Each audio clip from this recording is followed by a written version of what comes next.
Ladies and gentlemen, children of all ages, welcome to the CryptoManiacs podcast. That term has quite a little bit more meaning, let's say, this week.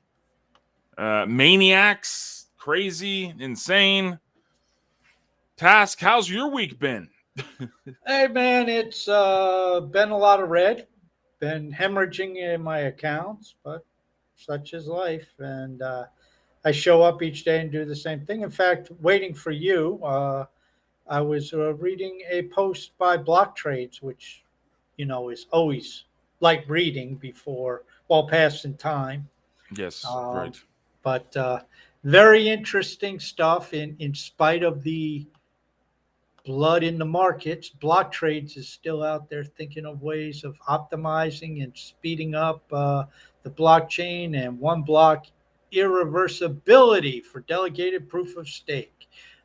In fact, for anybody who missed it, John, let me fire this to you. There is the link if you want to post it. And just one of those things that that's Hive's story. I mean, everybody looks at the market and prices and this and that, and Hive is a place for builders, and you have block trades out there building and looking at totally redesigning the way blocks are. Not the way they're done, but how they become irreversible and making that a lot quicker, and then that'll help, according to this article, the half run a lot quicker. So that's what it comes down to. I posted the same this week as I did last week. I didn't comment as much because I had other things going on, and I'm sure it's the same thing with you. You kept doing the same thing, and that's what we do. We keep building.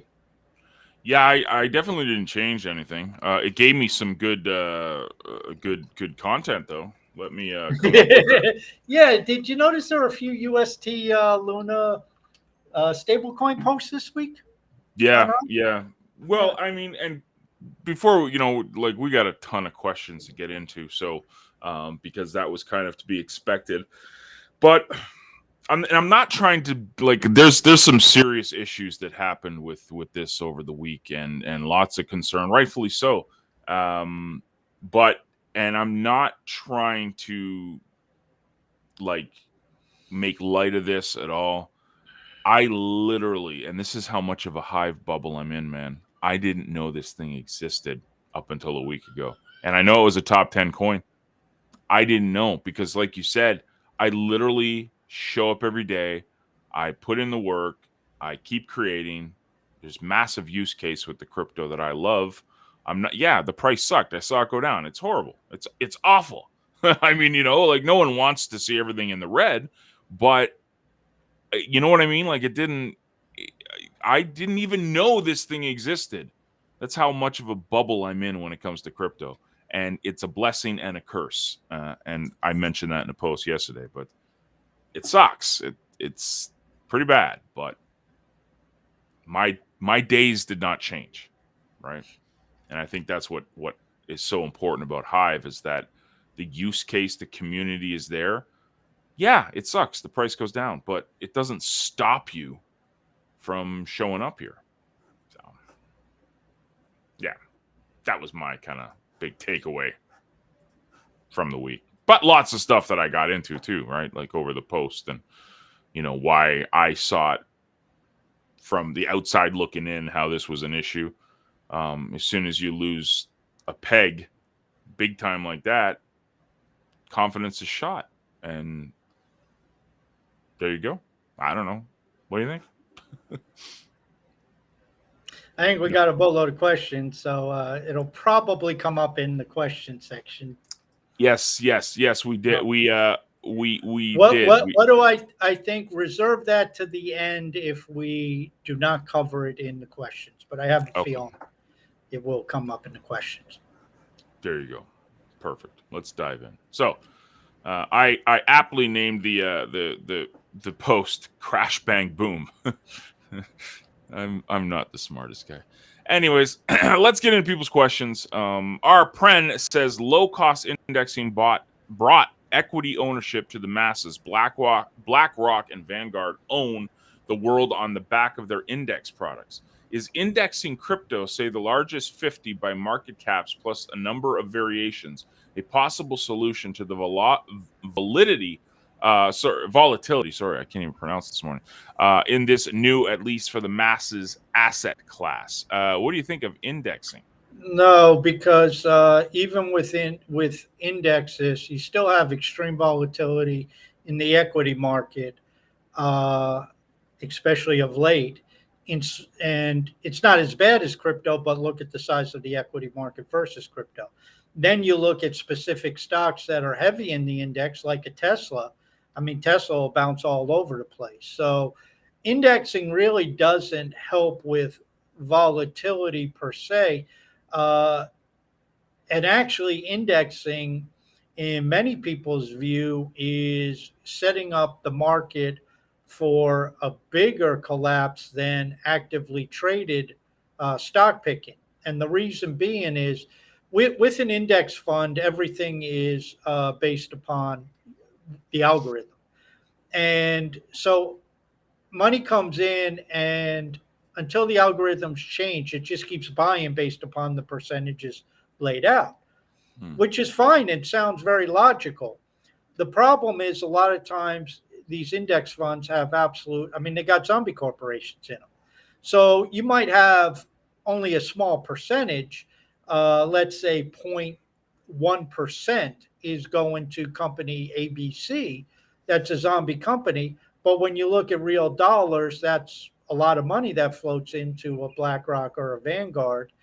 And the problem is it's buying pressure on a stock that quite frankly should collapse. And this is where many people are saying that the market as a whole being, just index driven and people just buying indexes and being pretty much clueless about this stuff, they end up supporting garbage that ultimately will be exposed.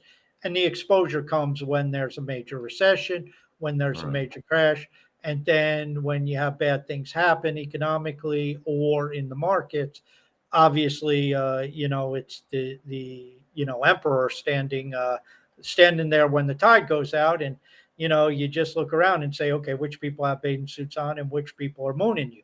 And that's unfortunately what happens with index funds is you start to find that a significant portion of the equity market, and I think it would be the same thing with the crypto market, is just it's bare assed. And I Hmm. mean, if you say buying the top 50, well, guess what? Last week you would have been buying a shitload of Luna and a shitload of USD because both were, I think, in the top 10, but at least Yeah. top 20.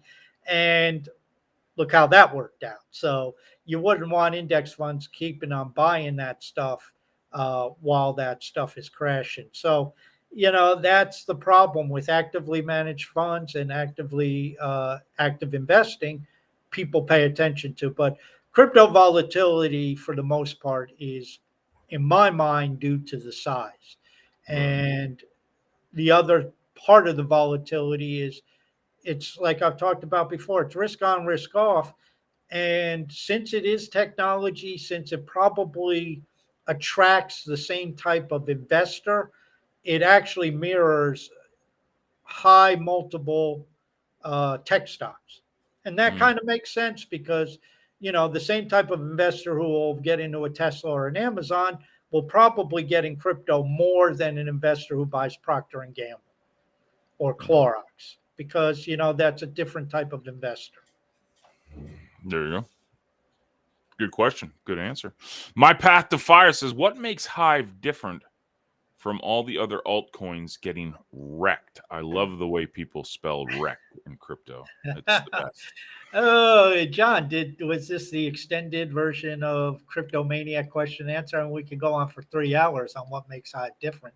Yeah, Yeah. just to do a few bullet points. I think it's really with this situation with Luna, UST and Luna, and the USDN situation a month ago or whatever it was ago. Ninja Mine, Stake, the pre-mine, Starkers, and they call me Dan. I've been talking about this for a long time. That is key. It is a point of vulnerability. It is a point of OTC deals. I mean, we lived through it with the Steemit uh, uh, uh, holdings that were OTC'd over to Justin Sun. And so that, the fact that the comparable ninja mine on Hive, when there was the fork, that's in the DAO. That not only is not able to attack the blockchain, it's actually used through the HBD stabilizer and some other things to protect the blockchain. So that's number one. Number two, you saw the Luna blockchain shut down, or Terra blockchain, excuse me, as a defense mechanism. That shows centralization, Yeah. which you couldn't get on Hive because you need over 120 witnesses to shut down their nodes. As long as a couple were running their nodes, they wouldn't shut it down, or the blockchain would still be going. And the reason why you can't count on everybody shutting it down is because of you, John. You and Blaine have applications that you built on Hive. If everybody shut down their witness nodes, you're killing your Hive, Right. your application. So is Leo Finance. So is Splinterlands with Yaba and Agro. So there's a lot of applications that run nodes, and it's in their best interest to keep it going. So that's another thing. The other point is, like you mentioned, the utility. I can't find, and I haven't looked very hard, but what was the use case for Luna? Yeah, it probably was a transaction fee on Terra, but it was to create UST. That's what it existed for. What can you do with Hive? You can delegate it. You can delegate it to get more Yeah. Hive. You can delegate it to get different application tokens. You can curate with it. You can use it for governance for witnesses. You can use it for governance for proposals. You can pay for stuff with it. What is the use case? What applications are on the Hive blockchain versus what's on a Terra network? I mean, you got all or in part. You start with Splinterland, you start with CTP, you start with listeners, you go into the different tribes, you get Leo Finance, you got different games with Weed Cash and some of these other games. All of this ties in for utility. And Mm. then the final thing that I throw out there is community. And I know it's easy to say community, and when the going gets rough, the rough get going and split. And if things are crashing, people cash out, and it ends up with the bank run. But man, the Hive community, those that are the pillars, and by pillars I just mean people been around here more than now about 26 months, who went through the situation with Steam and Justin Sun. Man, they didn't run. They didn't Yeah. sell out. They were using whatever cash they could to power up and buy more steam and power up and get in the fight. And so, it's like there's a core group here with Hive that, if you want to pick a fight, we're just too dumb to run. We ain't gonna run. We're gonna okay. Let's all right. You want to fight? We'll fight. And you got people like Starkers and Dan. They call me Dan. And you got Block Trades, and you got me. Well, you got John. You got there's thousands of Mm. people who, I mean, we'll just pick up arms and just go to battle. Cal and, Yaba, and you look at the top 50 witnesses, Cly. I mean, people we've had on this show, all of them. I guarantee you, Elindis would, start to pick up the battle. He's not going anywhere. Uh, Mm. and you don't see that with other chains. You do with Bitcoin. You got the Bitcoin maxis who can be, really overbearing. But one thing Bitcoin maxis got right is dedication. And you Yeah. want to Right. pick a fight with Bitcoin, you got a lot of people you're going to be fighting in. And I Mm. think to a smaller degree, that's Hive. And that's kind of what separates us. So I rambled on. I don't know if there's anything I missed, John, No, no, that's your it, mind. man.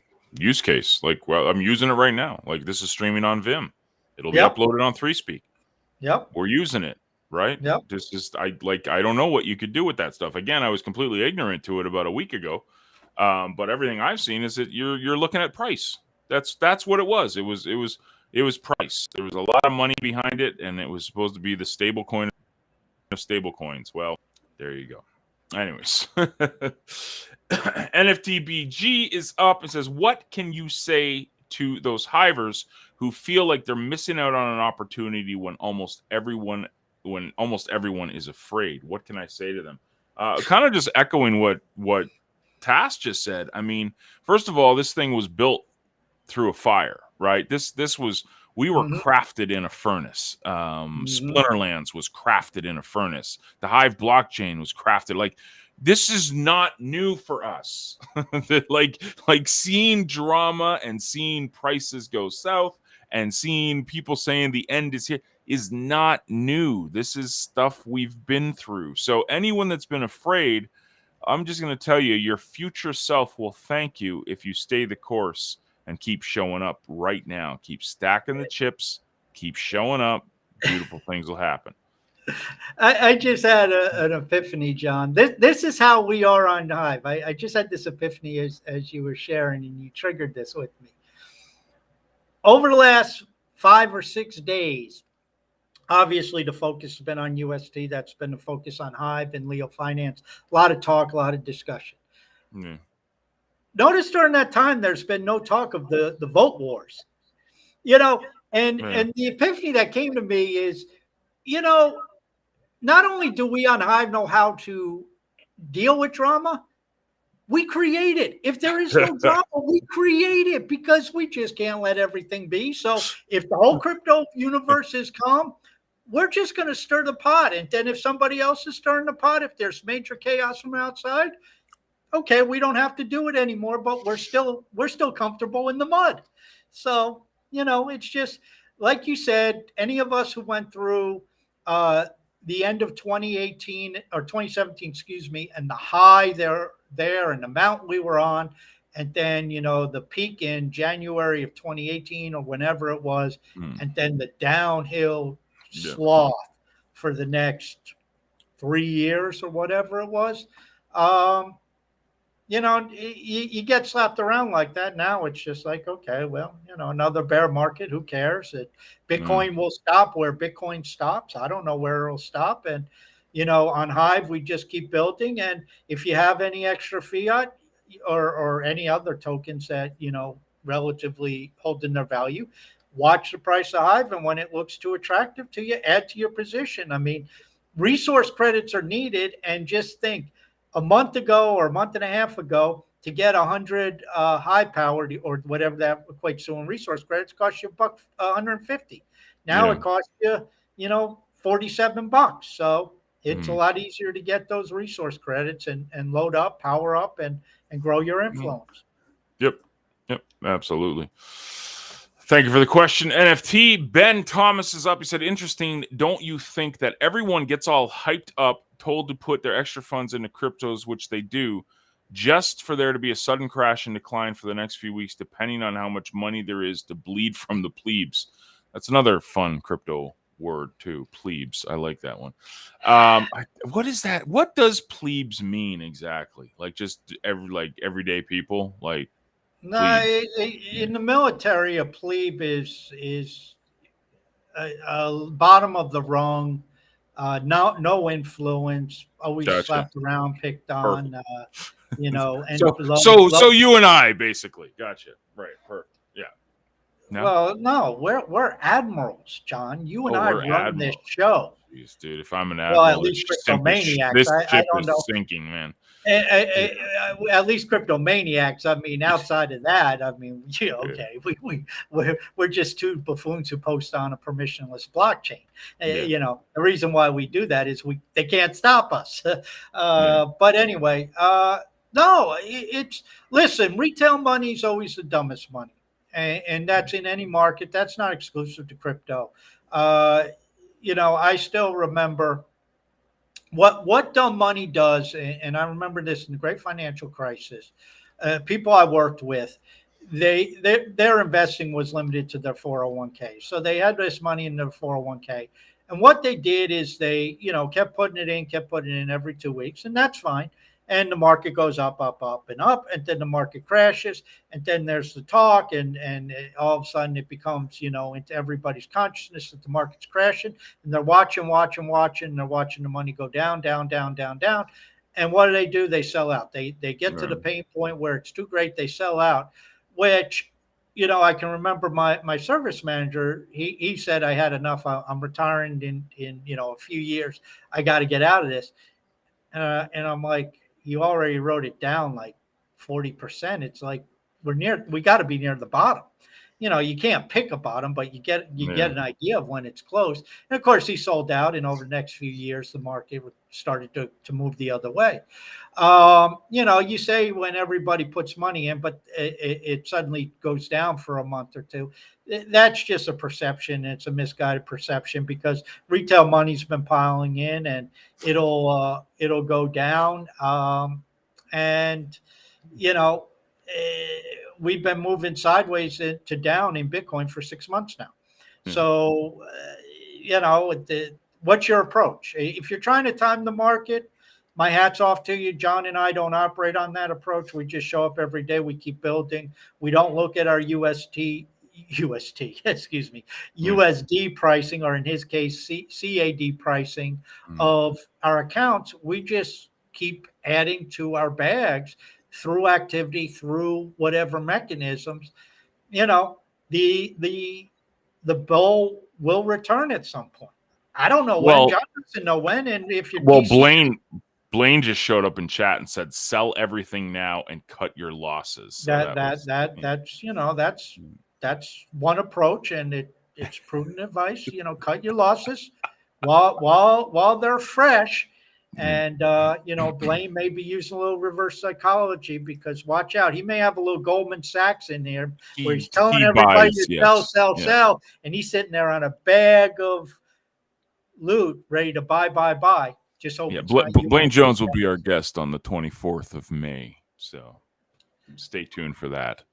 The question is, Blaine, did you sell all your UST, or are you still hoping for a rebound? He's waiting for Safemoon to go. Safemoon, yeah.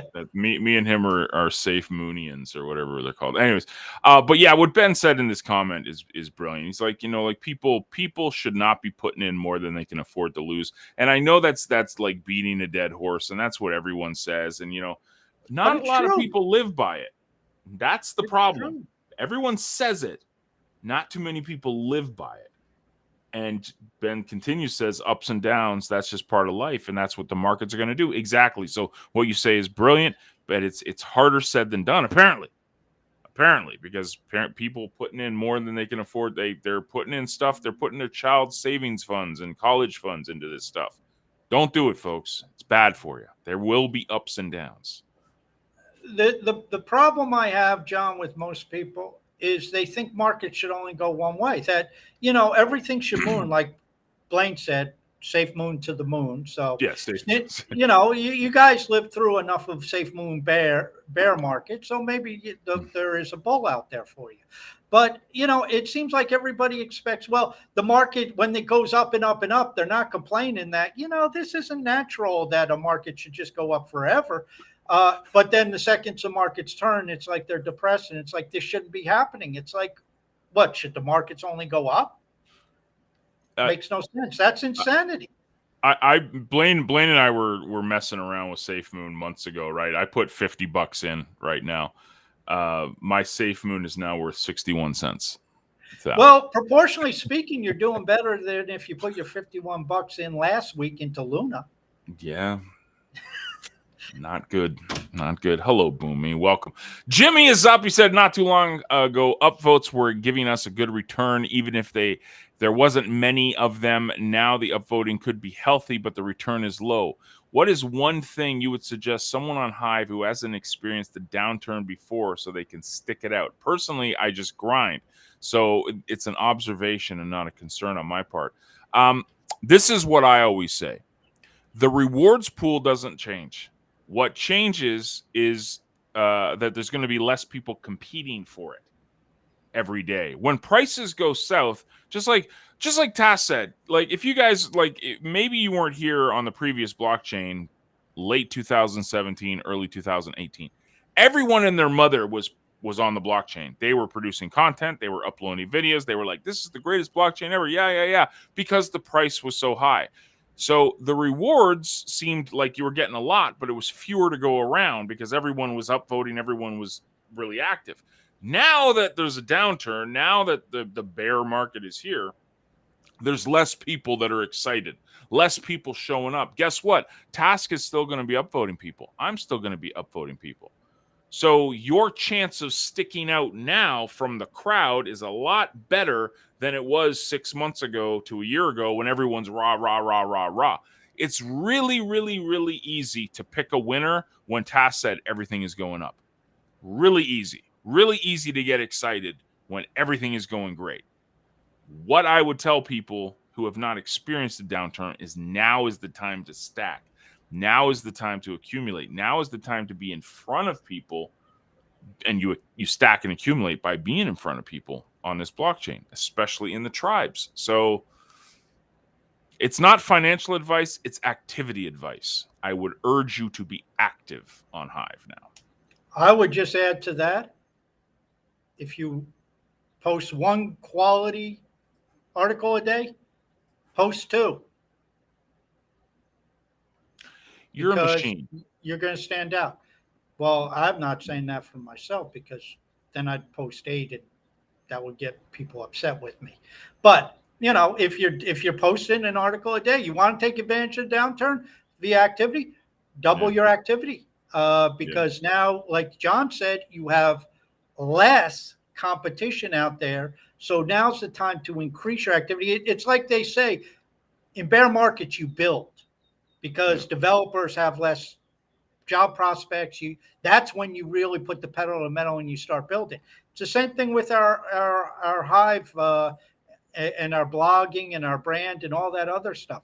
Now's the time to put the pedal to the metal and take a little less sleep and churn out more content, because you have a better chance of standing out.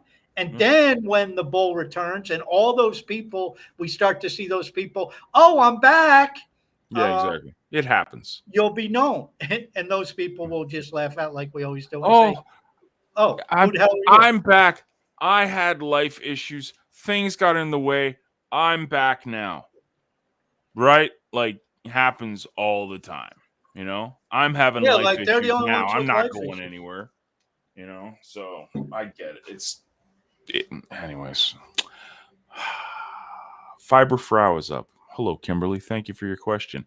Do you change your behavior? Oh, here you go. This is perfect. We're lining up perfectly. Do you change your behavior based on bull or bear? I tend to just stay the course, doing what I do daily. I think in the long run, that is better than trying to time things. A book, A Random Walk Down Wall Street by Burton. I can't even pronounce that last name. Tend to agree with that strategy. That's my strategy. First of all, I will never be able to pick the bottom. I'm too stupid enough to know when things are going up and down, like if this is a bear or bull. So I just show up. Put in the same effort a month ago that I did today, and hopefully, God willing, in a year from now. I mean, it's, John and I, John does his 4 shows a week. I do 2 shows a week. We show up, put our posts up, I'm couple videos, couple posts a day. He's a post a day. We do our commenting. That's our story in May 2020, 2022. But if you asked us in May 2021, we were saying the same shit. We were saying the same shit in 2020 and 2019. Yep. And guess what we're going to be saying most likely in 2024? Same shit. I mean, it's just, we sound like a broken record, because we are a broken record. We're saying the same damn thing. And it's like, show up every day. We're not saying show up every day unless the market goes down 25%, unless USD crashes, then don't show up. Show up every day. Do what you do every day. Ignore the market unless you're trying to either sell something or buy something. That's the only thing the market's good for. Price discovery. And it's insane at that. But you know. It's insane is a nice way of putting it. Um, Good question though, Kimberly. Good comment. Don Pappy's up. Do you think people will trust algorithmic stablecoins again after the UST disaster? What would make HBD more trustworthy? This is a really good question and exactly what I was waiting for. Just read my Sir. post. Just read my post this morning. I wrote a post about this. It's almost 2,000 words, and it just spells out everything about that. So I won't go through it all. John, if maybe you want to throw the link up to the post, that would be appreciated because it does explain how the defense of HBD is much better than the defense of UST. To answer the first question, um, yes, stable coin, algorithmically driven stable coins will be trusted. We trust a lot of stupid shit. So it's not like this is anything new. I mean, hell, people trust Tether, and Tether is known to be not backed one to one. The deal is UST had a lot of problems.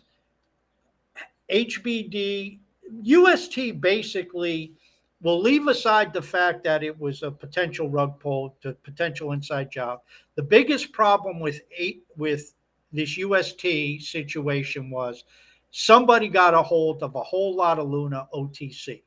So that did not show up in the market, and they were able to take that and use that to get themselves a lot of UST and then also drive the price of Luna down and set off a cascade of the pricing of the backing token dropping while they had all this other token. And then of course they start printing all the Luna and dump it, and that creates a cascading or a cyclical effect.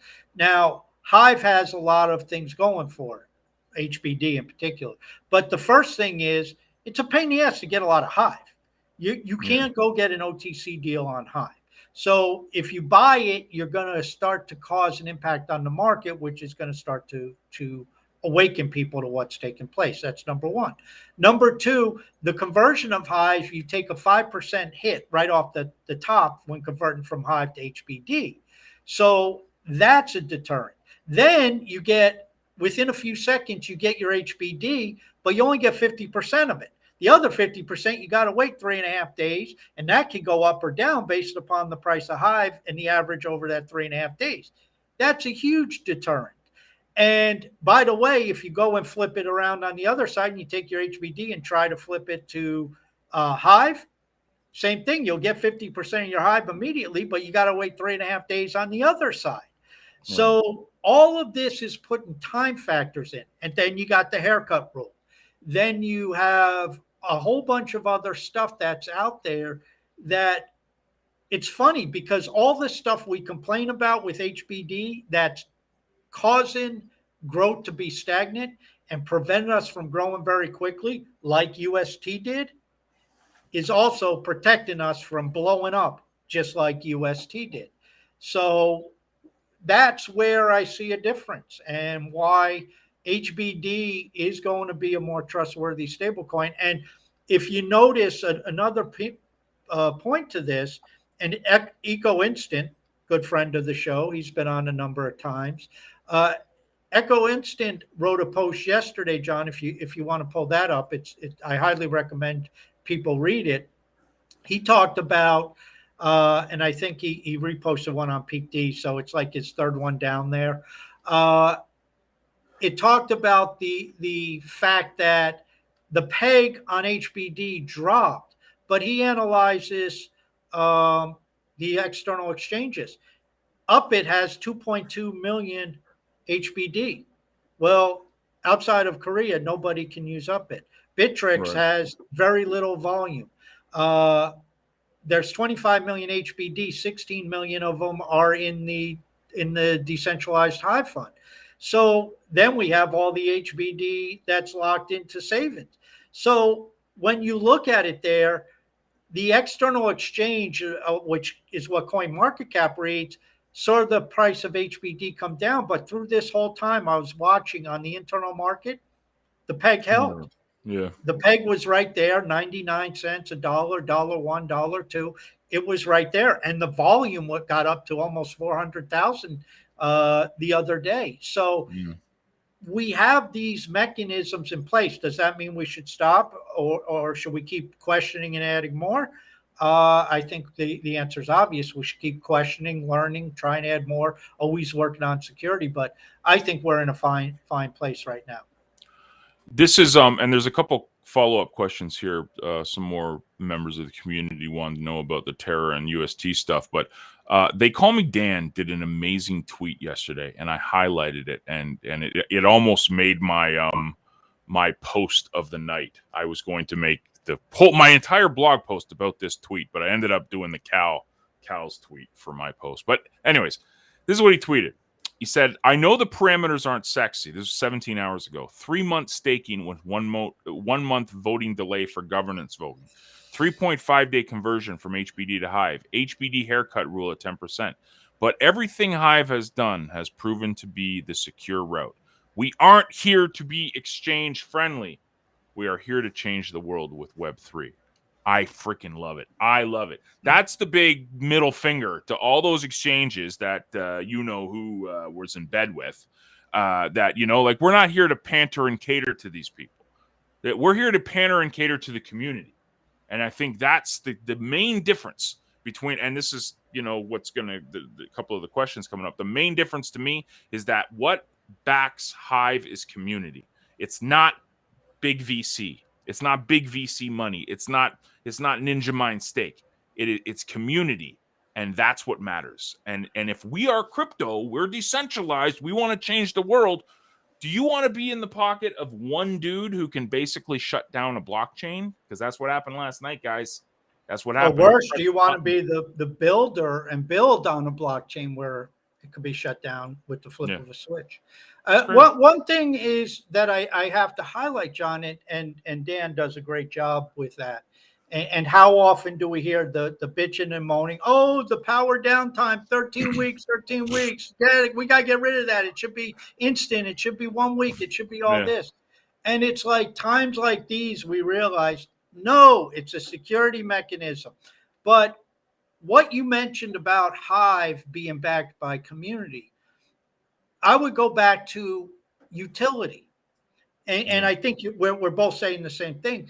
But with Hive, we have utility, and that's back in HBD. But some of what I've been working on and writing about and talking to others about is actually designing HBD in a way, or building around HBD in a way that HBD has its value. So instead of doing what UST did, which was backing UST with Bitcoin, and people saying we need to back HBD, no, we get to the point where you don't need to back HBD with collateral, because HBD ends up being the collateral. HBD ends up being the agent of collateralization. HBD has value in and of itself, not price, value. And you keep increasing the value. And one of the areas we need to do this is commercialization, getting applications and games to accept HBD so people use it as a payment mechanism. HivePay.io, check it out. Cheap plug, but we always got to do that. Yep. And then the other thing is that we've talked about is these time vaults and getting that, and then we can get layer 2 high bonds built. And that'll be a major game changer, because then you add liquidity to people locking up for time periods, which takes HBD off the market, but it adds another use case and it adds liquidity. So these are all points that we're working on and talking about and looking at. And Dan's right. It's not sexy. It hinders growth. It makes this stuff unattractive to investors, at least from the Hive perspective. That's why Hive has a moon. It's very unattractive for people to buy Hive as an investor, or lock it up and take it 13 weeks to get your money out. But somebody said, can we attract speculative money on HBD? Absolutely. We need to make it easier to get. We need to make it so people can understand and get large amounts of it. And then at 20% return, you will attract the speculative money. Actually, you won't attract speculative money. You will attract yield seeking money. Mm. The problem is, as we found out with UST, as much as we want to go from 25 million HBD to a billion, we have to do this in a safe manner. And equally as important is the security mechanisms, and not only about what I just talked about in terms of the features of, the 5% this and the 3.5 day conversion time, but use cases. That is your best defense, because then if you have people with HBD who are using it to pay their subscription each month, or they're using it to buy this, or they're using it to pay developers, or they're using it for whatever the case may be, then there's an incentive to hold it. Just like, John, you hold Canadian dollars. Why? Every month you have bills to pay in Canadian dollars. So you really could give a crap what the Canadian dollar's done to the Japanese yen lately. You don't care. You got bills to pay. You're going to, well, John, you can come out ahead by swapping the yen, holding it a week and swapping back. It's like, yeah, but my car payment's due. So I'm not going to do that. I got to eat. So that's what makes these things as a medium of exchange valuable, is the use cases. And I don't mean valuable in terms of price reflection. I'm talking in terms of value of people holding it, wanting it, having a need for it in their wallet. So here's a few questions. We'll get through them. It's Luna stuff, but this is a good one from David Armstrong. He says there's a lot of news about stable coins and the impending regulation that will occur due to Luna's stablecoin losing its peg. Supposedly, the stablecoin had the programming in place to hold the peg, but it did not hold.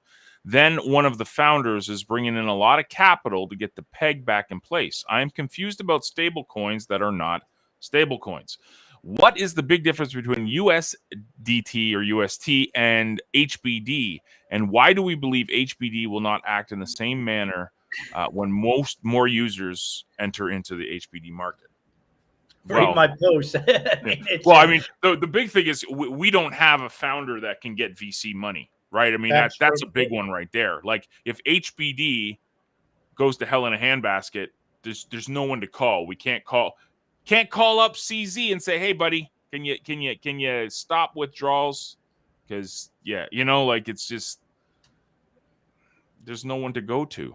See, here's the problem with pegs. And it's very interesting. People talk ignorantly, in my opinion, about the yuan and becoming the reserve currency and replacing the US dollar.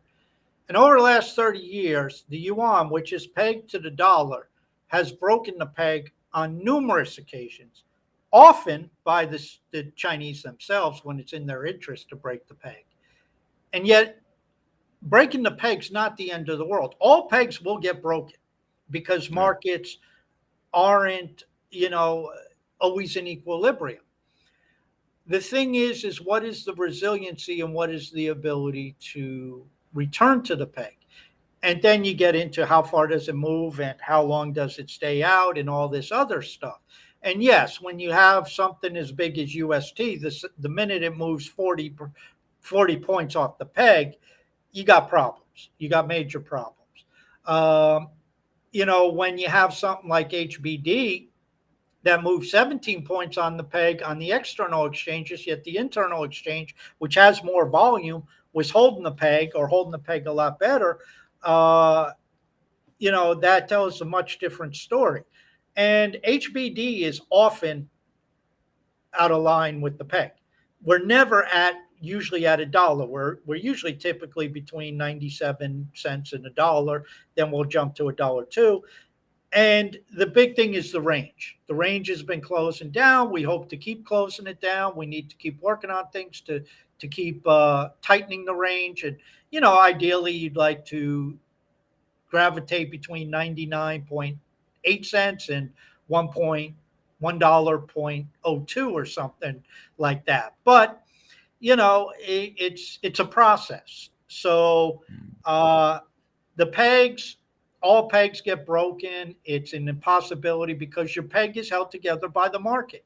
You're not going to hold the peg together by an algorithm. That's the other mistake. The algorithm doesn't hold the peg, and having an asset backed stable coin like Tether, which we know isn't backed one to one anyway, but USDC, even if it's back to one, there's no guarantee that that peg will hold because all of this stuff is about confidence. And if everybody started losing confidence in USDC, that peg wouldn't hold. Now they could make up for it by theoretically going into their treasury and buy, accessing the treasury and then buying the stuff on market and redeeming it one to one. So in theory, they could do that if it's there, but your peg will get shot, and then if you do that, you don't have much of a coin left with anyway. So that's why I say HBD, we have to take the approach of we have features in place that, for the most part, just buy time. And a lot of times that's golden, because if you have time, then the witnesses, the block producers can analyze the situation and try to make some adjustments. Then you can start the forces in the other direction. Maybe get some big time whales to step in and they start putting on buy pressure or whatever the case may be. That plus what I just said with use case of HBD, that's the ultimate defense. You get thousands and thousands and tens of thousands and 20,000s of people holding HBD because they have a reason to, a utility, other than just producing more HBD, then you have something. Yeah. There you go. And one more from Flax here. He says, after reading a lot about UST and Luna, what is really striking is that it's supposed to be decentralized, but what went wrong are all linked to centralized parts. Allegedly, the dump from the big players came from a deal the founder made with a big player who started the dump, a deal that is at least looks centralized to me. Then we have the funds that are supposed to be rectify any deviation, which also looks more centralization, even though stakeholders might have been able to vote or using them or not.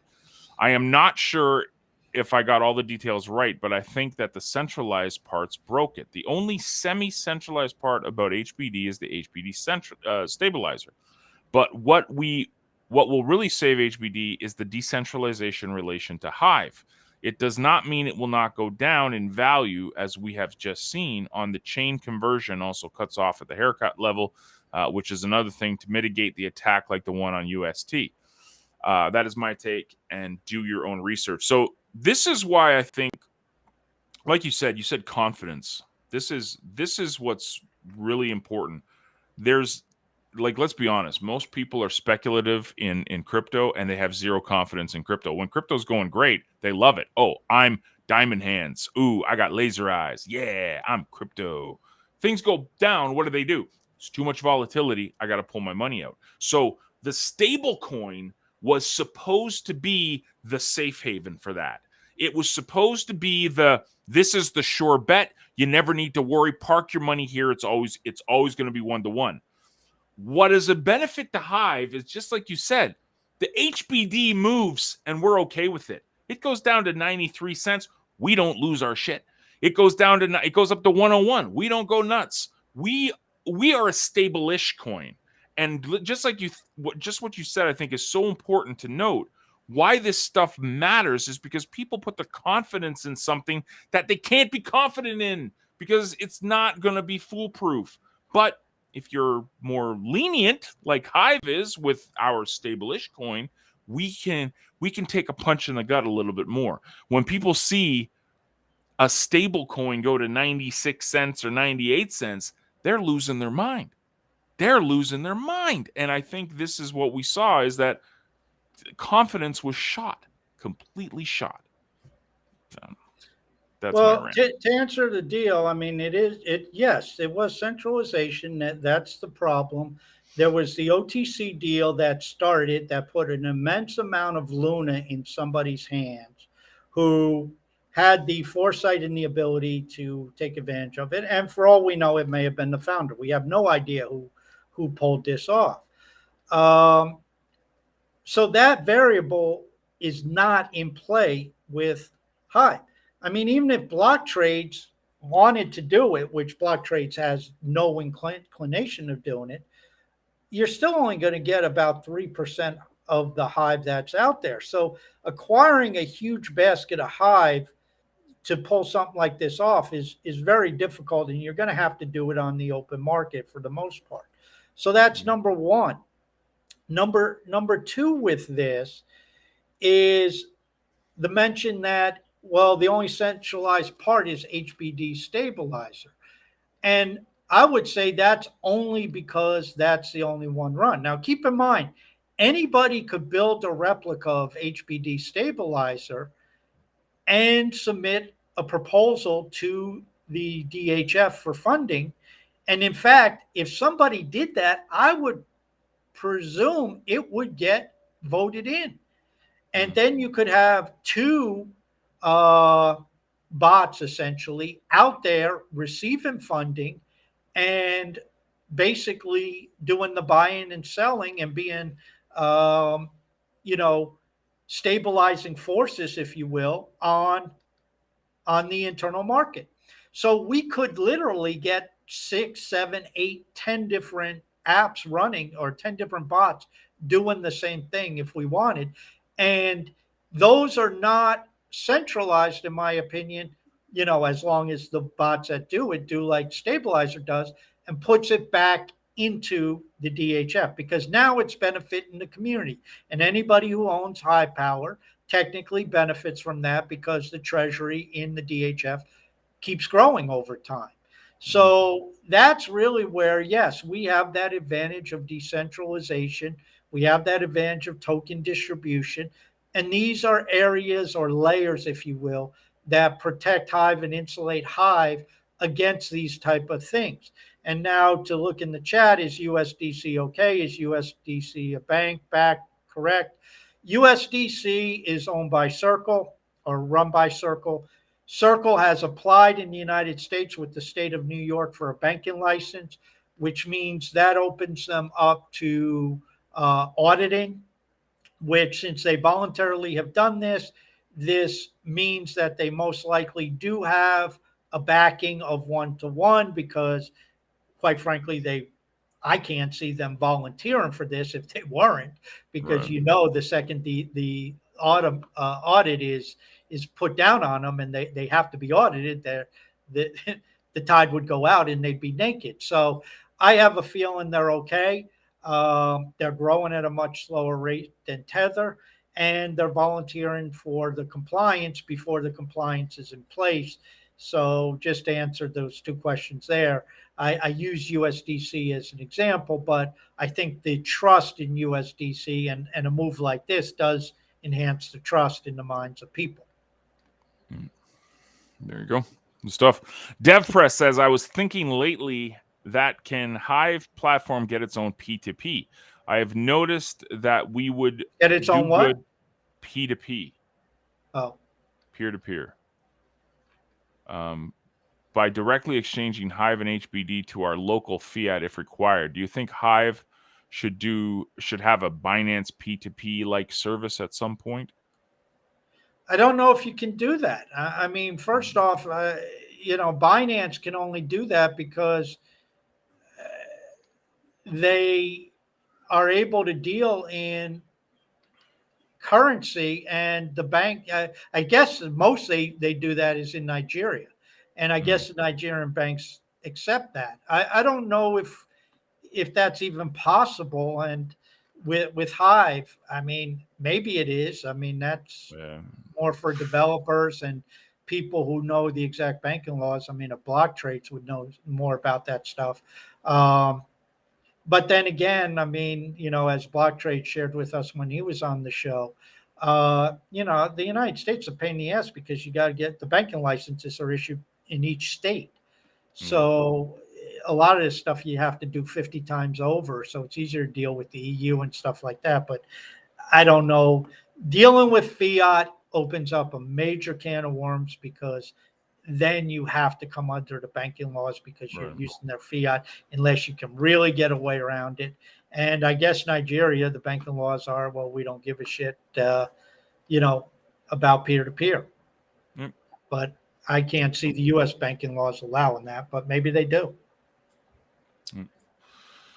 Lisa's up. She said, if you had a 401k or an IRA that you started with an employer and you had a chance to move it to one with crypto, would you do that? Why or why not? I am just curious because I have seen ads for them on Brave. If I had one, which I don't, I am not sure that I would mess with it at all at this point in my life.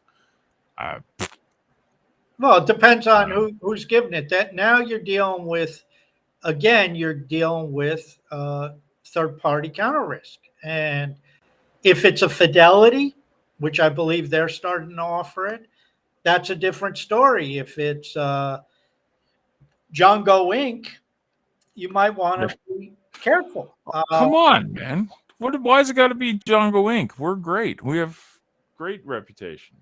No? I'm not talking about you. Don't be so self-centered. Well, You think you're the only Django in the world? I'm the only Django with a bongo hanging out in the Congo. Well, no? Congo, Jesus Christ, you wouldn't know. You'd melt in the Congo, man. Dude, I would. You're it'd an be great. Eskimo.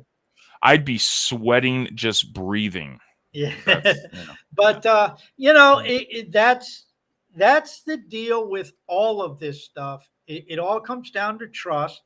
Blockchain is supposed to eliminate the trust because you have a permissionless, decentralized blockchain. But as we know, and as we're learning, they are not decentralized. And then you get into the situation with Coinbase, not your keys, not your crypto. Coinbase sends out a letter that says, oh, if you're a user and your crypto's on our blockchain, well, if we are on our platform, well, if we go to bankruptcy, that's ours, and you can become a creditor in the bankruptcy proceeding. Right. Not exactly what people want to hear. So, that's the financial system, and a lot of what we see replicate. I mean, even Leo Finance, you have to trust Cal and some others in Leo Finance. It just, that's the way it is, because if Cal decided to shut everything down, it's shut. Yep. Trust and trustless. There you go. Tokenized society is up. Hello, maniacs. What outcomes do you expect from the raise of the haircut limit from 10 to 20 to 30 on the next hard fork? What outcomes do you expect? Well, I think it's actually raised to 20. Then it starts to it's full on up to 20%. Then at 20%, it starts to slow things down, kind of like we have at 9% now. But I don't remember exactly the details. But I don't expect it to be any problem because of the simple fact that there's all these other defense mechanisms in place. It does give a lot more room to HBD in relative to Hive. 10%, I think, was just an arbitrary number. It was thrown out there. I don't think there was much thought to it. And so because of that, I think, to me, 30% as a debt level is not dangerous to the blockchain, especially with these other parameters in charge or in place, excuse me. So I would say that, the moving it up just enhances the backing, because, now if it goes over 10%, you're technically off peg. If it goes now, if you change it to 30%, you're still on peg at 15%. And that gives a little bit more flexibility. And I mean, ultimately, the long-term success of this comes down to having Hive very valuable. The biggest problem is, I looked up, May 1st, Luna was at 28 million, UST was at 17 million. May 8th, UST was at like 20 million or 20 billion, excuse me. And Luna was at like 23 billion. That is a very small spread. And so if you look at our market caps right now, I think Dow's last one was, we were at 4%. So we got 9 million out there, and the market cap of Hive is like 180 million, 175 million. So it's 175 million compared to 9 million. That's a big spread. Could you go up to 21 million? Yes. I mean, not right now, but with the new haircut. So if it's, 27 million, I mean, 170 million to 27 million, is that a threat? I don't think so, especially with the features in place. So I don't think it's that much risk. Some others may disagree with me, but you're going up to 30%. No, I guess my math would be off. 17 million, 10%. So you'd be up to 54 million. So 54 million times compared to 172 million, is that a big threat? Even still, I don't think it's, you got a much wider spread than UST to Luna had.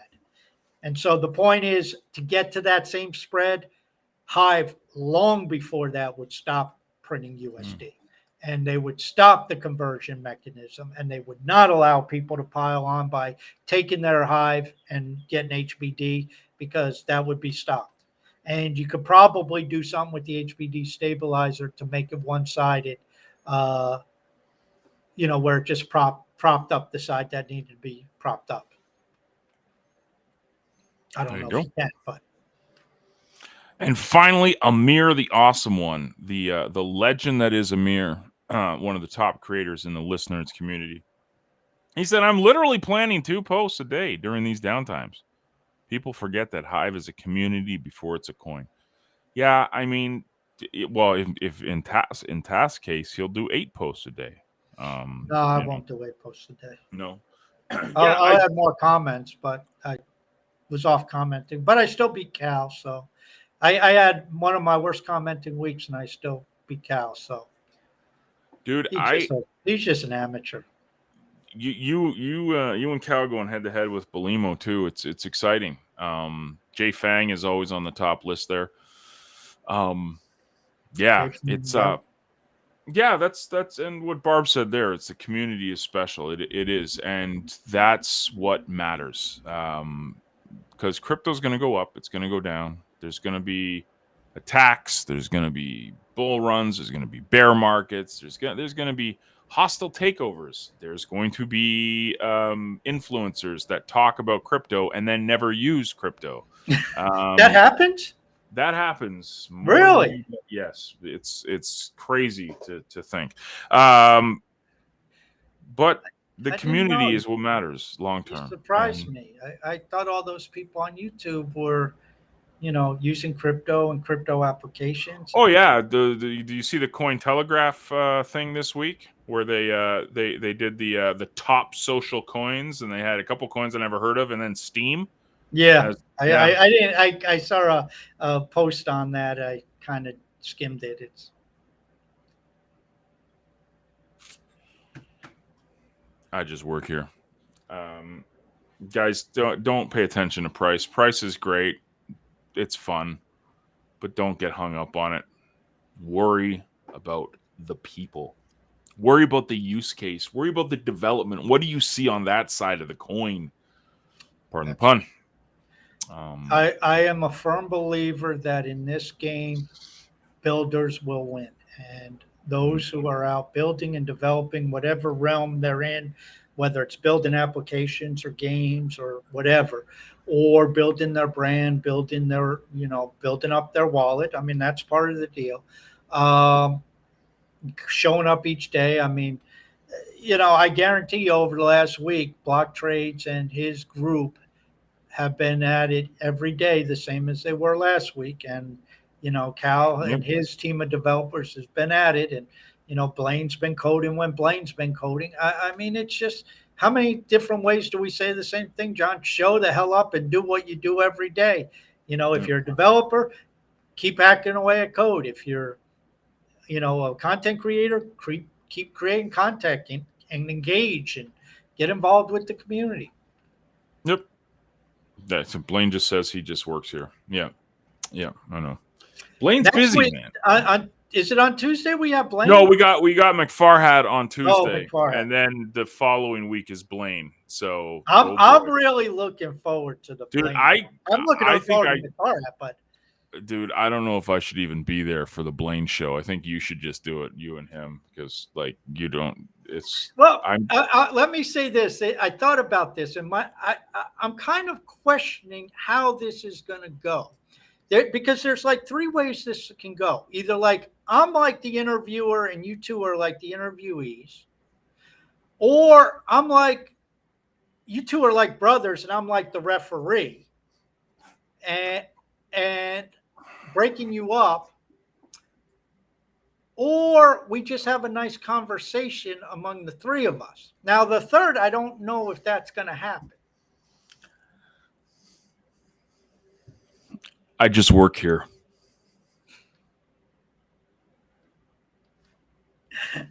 I'm doing what Blaine's doing right now. I'm just saying. If I you just work work here and Blaine works here, who the hell's leading the circus? There's the fourth option. What's the fourth option? Blaine says I'm not coming. That's probably the fourth option. It's exciting, guys. Thank you for making this show so much fun. Thank you for all the questions. Wait, I know another option. Yeah. Yeah. Here, this just dawned on me. I think this is more likely. Blaine and I will be talking, and you will chime in, and Blaine is so accustomed to ignoring you, he'll just talk like you're not even on the show. Yeah. I'm here for it. I'm here for it. Guys, stay tuned for that. That's the 24th. That'll be must-watch TV, right? Oh, boy, look at why it turned out because it took so long. Why did it take so long? Blaine, you are the one who works for like a real job, and John you have an actual life. Aware of that. You have a life, not like Task and I, who just sit around and talk on camera and smash keyboards. Literally smash keyboards. So Tuesday we got McFarhat. The week after that we have Blaine. That'll be the 24th, and then the 31st we are hoping for Mr. Starkers. John and I are going to have to try to get with him and do a test because last time his internet was a little squirrely. So hopefully we can get him on with a decent internet. Yeah.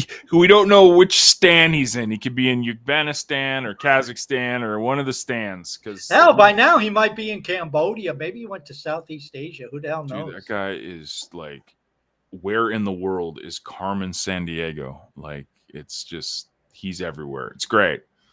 It's wonderful.